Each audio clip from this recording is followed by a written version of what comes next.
Badut ini mau merampok bank.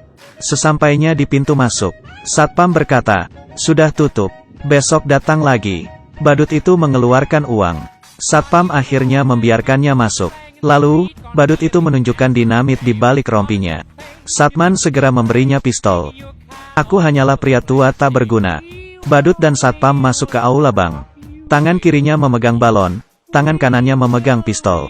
Semua berhenti. "Aku mau merampok." Hanya dua orang yang menoleh. Nasabah lainnya tidak peduli. Kali ini, badut berteriak lagi dengan Satpam. Semua orang hanya tertawa. Suasana sangat canggung. Badut yang marah meletuskan tembakan peringatan. Barulah semua orang percaya. Manajer bank menekan tombol alarm. Semuanya disuruh meletakkan tangan di atas kepala. Bahkan, anjing Nyonya Kaya tak luput. Melihat pistol, anjing itu mendadak diam. Ia memberikan kresek hitam ke teller. "Masukkan uang ke kantung sampai penuh." Nasabah pria di sebelahnya berkata, "Itu uangku." Mereka belum menulis tanda terima. Badut memiliki etika. Ia menyuruh teller menulis tanda terima dulu.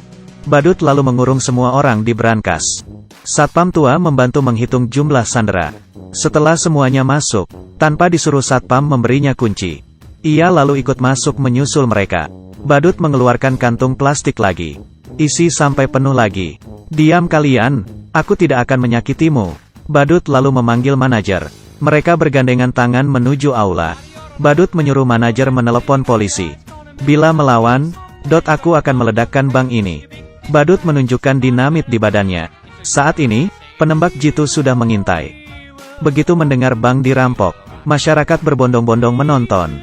Pedagang keliling juga tancap gas ke sana. Kesempatan untuk mencari uang. Sandera di dalam brankas. Sangat bosan. Ada yang garuk-garuk kaki, merekam pesan wasiat, berdoa rosario, mengunyah permen karet, dan ada yang menangis. Badut yang bosan, mencoba menembak CCTV. Tapi, kemampuan menembaknya payah. Pistolnya kehabisan peluru. Semua tembakannya meleset. Ia akhirnya memakai pistol Satpam. Sekali tembak, CCTV rusak. Kepala polisi menelepon. "Kenapa tadi kamu menembak?" Badut berkata, "Tadi aku menembak CCTV, karena ia mengamatiku. Sekarang aku butuh bus dengan bensin penuh. 1 motor, 1 truk monster, 2 helikopter. Setiap permintaan yang dipenuhi, aku akan melepas 1 sandera." Helikopter pun tiba. Badut memilih 1 sandera untuk dilepas. Pria yang menangis tadi, muntah di sarung tangannya. Entah siang tadi dia makan apa. Di brankas yang tertutup, semua orang jadi mual mencium baunya. Secara demokratis, badut menyuruh sandera memilih. Semua orang menunjuk pria yang muntah tadi. Akhirnya, ia dilepas. Pria itu jatuh dan muntah lagi. Bus dan motor pun tiba. Saat badut memilih sandera, manajer bank datang dan berkata, "Aku berikan jamku senilai $12.000 ini. Tapi, kamu harus memilihku." Badut berkata ia adalah orang yang bersih, dan tidak pernah menerima suap. "Kalau tidak, aku akan membantumu menjual jam itu. Harganya mulai $300. Setelah 3 kali meneriakkan $300 dan tidak ada yang menawar, badut memberi manajer $300 dan membeli jamnya. Dengan sopan, ia mencopot jamnya senilai $2 dan memberikannya ke manajer. Badut melanjutkan pemilihan. Si pirang memarahi badut. "Badut dengan makeup tebal sepertimu merampok bank, seperti banci." Badut yang marah langsung menunjukkan bom di badannya. Para sandera lain langsung memilih si pirang. "Kami ingin hidup lebih lama." Badut akhirnya melepaskan si pirang dan si keriting. Kepala polisi ingin tahu situasi di dalam. Si pirang diam saja. Si keriting bicara bertele-tele. Saat kepala polisi lengah, si pirang menghapus noda putih di telinga si keriting. Kepala polisi kehabisan pertanyaan, dan melepaskan mereka.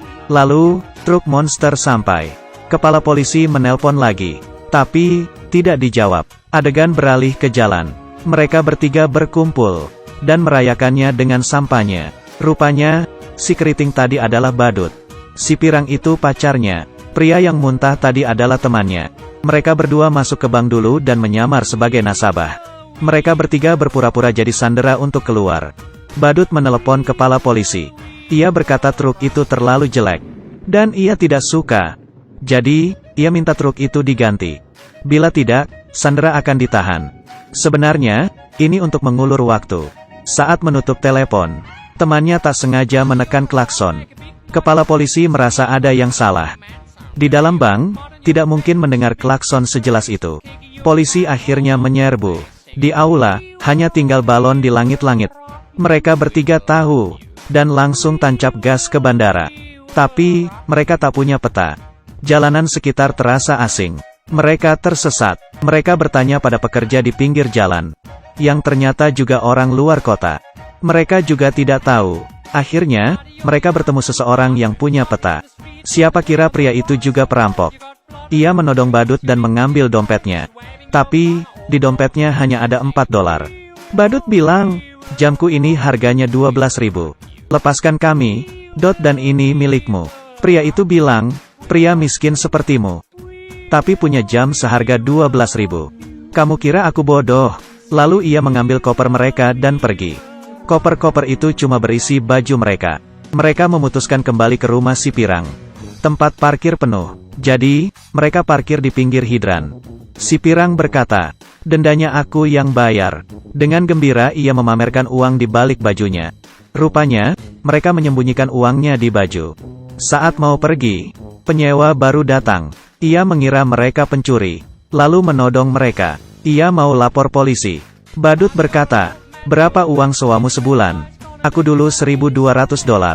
Penyewa bilang, kenapa kita 2.600? Seketika, mereka terdiam, dan tidak peduli apakah mereka pencuri atau bukan. Saat itu, gedung sebelah kebakaran. Mobil mereka menghalangi hidran. Pemadam memecahkan kaca mobil dan menggesernya. Tapi, mobil mereka berada di tanjakan. Mobil merosot ke bawah. Kepala polisi akhirnya sadar. 3 sandera yang keluar tadi adalah perampoknya. Tak ada mobil, mereka terpaksa naik taksi. Setelah naik, ternyata supir taksi tidak bisa bahasa Inggris. Ia terus menerobos lampu merah. Teman si badut takut. Kalau begini terus, mereka bisa sampai ke surga. Ia membuka pintu mobil dan melompat keluar. Tapi, ia oleng, dan tidak bisa berhenti. Lalu menabrak kios koran. Ia pun pingsan. Orang-orang hanya menontonnya. Pemilik toko di dekatnya langsung lapor polisi. Badut dan si Pirang takut polisi datang, dan langsung membawanya pergi. Tak sengaja, mereka sampai di markas preman. Para preman mengacungkan pistol, dan menanyai mereka. Badut yang cerdas berpikir, bila ia berkata salah masuk, mungkin mereka akan dibunuh. Kami menagih hutang. Tak disangka, ternyata preman itu punya hutang kepada mafia. Ia bertanya, kenapa yang biasa tidak datang? Badut bilang, dia sedang marah. Buktinya temanku barusan dilempar dari mobil. Dia bilang, lunasi hutang kalian hari ini. Kalau tidak, ia akan membanting kalian satu-satu. Preman itu takut, dan melunasi hutangnya $6.000. Mereka bertiga dengan senang keluar. Saat menunggu bus ke bandara, supir bus sangat kolot. Bayar bus harus pakai koin. Tidak boleh pakai uang besar. Badut akhirnya ke toko untuk menukar uang. Toko sudah dipenuhi polisi. Penagih hutang mafia yang sebenarnya sampai. Preman bilang uangnya sudah diambil. Preman itu dipukuli. Saat itu, preman melihat badut yang keluar dari toko. Badut langsung lari ke bus. Penagih hutang mengejarnya. Polisi yang melihat penagih hutang lari, mengira ia adalah buron, dan langsung menangkapnya. Mereka tak menyangka 3 buron itu di dalam bus. Akhirnya, mereka tiba di bandara. Di dalam pesawat, kepala polisi sudah di sana dengan pistolnya. Badut dan temannya sangat cemas. Mereka angkat tangan. Siapa sangka pria di depannya berdiri, dan mendorong teman wanitanya. Rupanya itu bos mafia. Mendengar bawahannya ditangkap, ia mau melarikan diri. Bos mafia tak mengira kepala polisi akan datang. Ia mengira akan ditangkap, lalu mendorong teman wanitanya. Kepala polisi tak berani menembak. Bos mafia langsung menindihnya. Badut dan temannya bergegas membantu. Kekacauan terjadi. Pistol kepala polisi jatuh di depan toilet. Saat bos mafia ingin mengambilnya, ada yang keluar dari toilet, dan membentur kepalanya hingga pingsan. Akhirnya, bos mafia ditangkap. Karena komplotan badut sudah mengganti penampilan, kepala polisi tidak mengenali mereka. Ia bahkan memuji badut sebagai warga negara yang baik. Bahkan mencatat nama mereka. Setelah pesawat lepas landas, kepala polisi baru sadar. Nama yang dicatatnya barusan adalah nama badut perampok bank.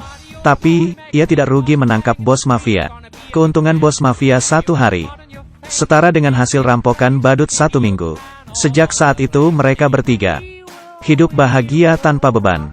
Film selesai sampai di sini.